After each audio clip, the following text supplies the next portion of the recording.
pregunta muy buena. Esa es una pregunta excelente. O sea, ¿cómo sabemos si el paciente va mejorando? Esto es, la respuesta es, no hay un sistema métrico, vamos a decir, numérico que nos pueda decir que el niño pasó de un grado de espasticidad 1 a un grado 3, o no sé. Esto no existe. Lo único que tenemos como sistema de medición son dos cosas. La primera y la más importante, observar a la persona. Cuando alguien mejora, se le nota. Siempre. ¿No? Y los comentarios de la propia familia, etc. Y el segundo es ir avanzando en los ejercicios que vamos trabajando con el chavito o con la chavita, y cada vez le vamos poniendo ejercicios más complejos, que requieren más coordinación, que requieren más fortaleza, en fin. Entonces, cuando vemos que logra un ejercicio, pasamos al siguiente. Cuando vemos que ese ejercicio, digamos, ya se consolidó, ya lo domina, pasamos al siguiente, y ahí es donde estamos midiendo la mejoría, si así se pudiera decir, medir. Bueno. Pero no hay un tema que tú digas o sea, no hay un estándar numérico, no hay un tema numérico, porque además tendrías que tener tantas calificaciones numéricas, evaluaciones, como tipos de discapacidad, porque no puedes evaluar igual la mejoría de una persona con síndrome de Down que de una persona con parálisis cerebral, que una persona con autismo, o que un chico que tiene déficit de atención y no tiene propiamente una discapacidad intelectual o física, sino un problema de conducta. Entonces, ¿cómo evalúas todo esto? Pues tendrías que tener una tabla o un mecanismo de evaluación para cada uno. Claro. Sí, la equinoterapia trabaja para la mayoría de las discapacidades muy bien. Hay algunas discapacidades para las que está contraindicada. Son temas de espina bífida, gente que tiene problemas de inestabilidad vertebral, a cualquier altura de la columna, desde el cuello hasta el coxis, cuando hay inestabilidad vertebral o cuando hay problemas de luxaciones a nivel de las vértebras, no es recomendable la equinoterapia porque podríamos incluso lastimar. Claro.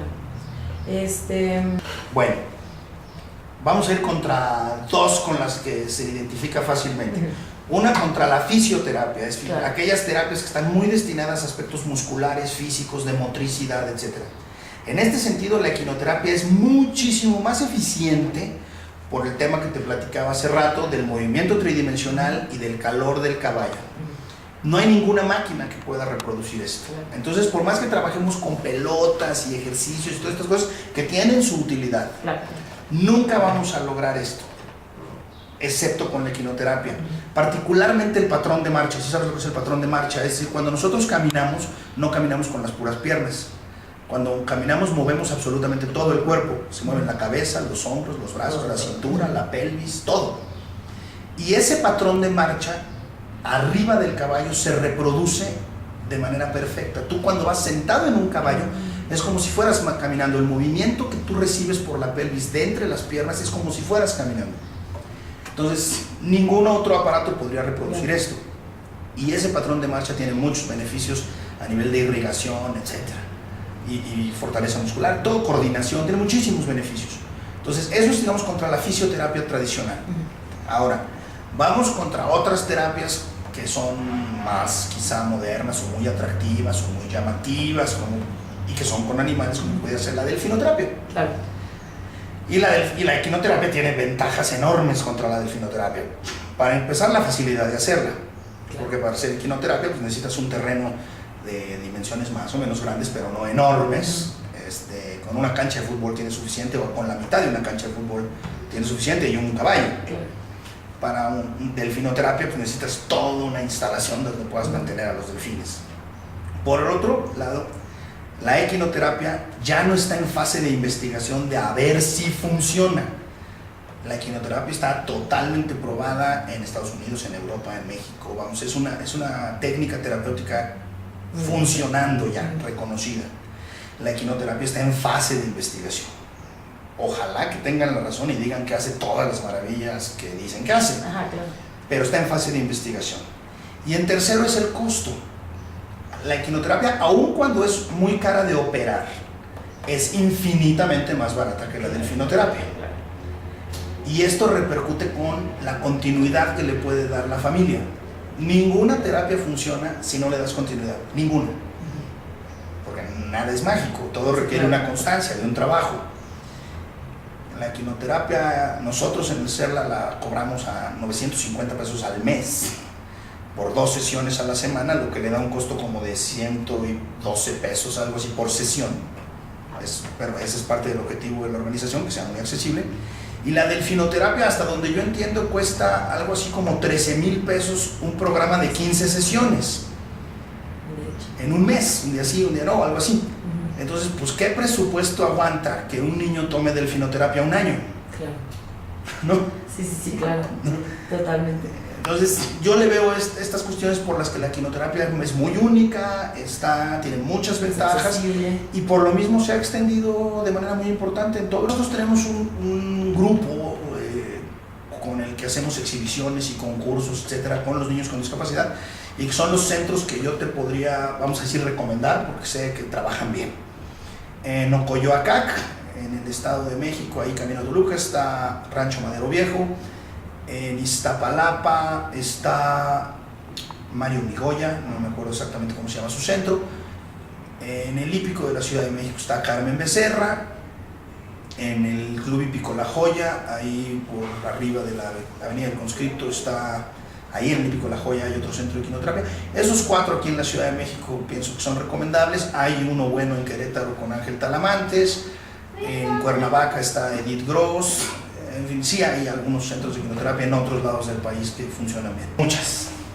Primero, necesitas adiestrar los caballos para que sean caballos de terapia.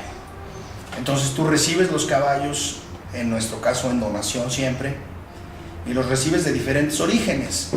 Unos pueden haber hecho adiestramiento, otros salto, otros charrería, y tú cuando los recibes necesitas reeducarlos totalmente para que sean caballos de terapia. Y en ocasiones el trabajo te puede tomar 3 o 4 meses antes de dejar listo un caballo para terapia, y en ocasiones puedes trabajar 3 o 4 o 5 meses y 6 meses, y al final darte cuenta que ese caballo nunca va a servir para terapia. Entonces ese es un primer reto que tenemos. Con el tiempo hemos ido aprendiendo a identificar bien a los caballos que nos van a servir. Otro reto constante pues es las familias que luego le tienen miedo al asunto, le tienen miedo de ver a sus hijos arriba de caballos grandes, y hay que pasar por un proceso de darles confianza, de darles tranquilidad a la misma familia. Otro factor importante es muchos médicos ignorantes que creen que esto es jugar, creen que es lo mismo que salir a pasear en un caballo en la Marquesa, y es totalmente diferente. Entonces los médicos en ocasiones le dicen a las familias que esto no sirve, pero pues ellos no lo ven así porque no se han educado, porque no han modernizado su formación. Los médicos que sí estudian, se capacitan, se actualizan, identifican esta terapia e incluso la recomiendan, ¿no? La parte económica, pues es muy costoso la operación de un centro de quimioterapia, entonces constantemente tenemos que estar negociando y pidiendo apoyos con empresas, con el gobierno, con todos los que se dejen. Y bueno, pues finalmente también un problema es la salud de los caballos se enferman, les da cólico, etc. El mismo clima, a veces está lloviendo, no podemos trabajar, en fin, hay un montón de factores. Y al mismo tiempo esos factores hacen que también tenga una cuestión muy particular o muy beneficiosa o muy divertida. Y es que los únicos que sabemos que estamos haciendo terapia somos los adultos. Porque ni el caballo sabe que está haciendo terapia, y mucho menos el niño o el jovencito. El niño está montando, el niño se está divirtiendo con juguetes arriba del caballo, etc. Y eso les gusta. Primero, su temperamento.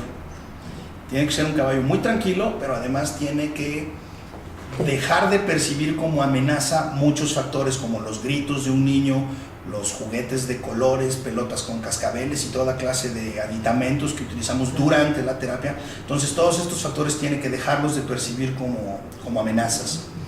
Un temperamento noble, tranquilo, a nivel de tamaño, lo que llamamos alzada, no debe de ser ni demasiado bajo de estatura ni demasiado alto para que sea más cómodo de trabajar. Normalmente son mejores los machos que las hembras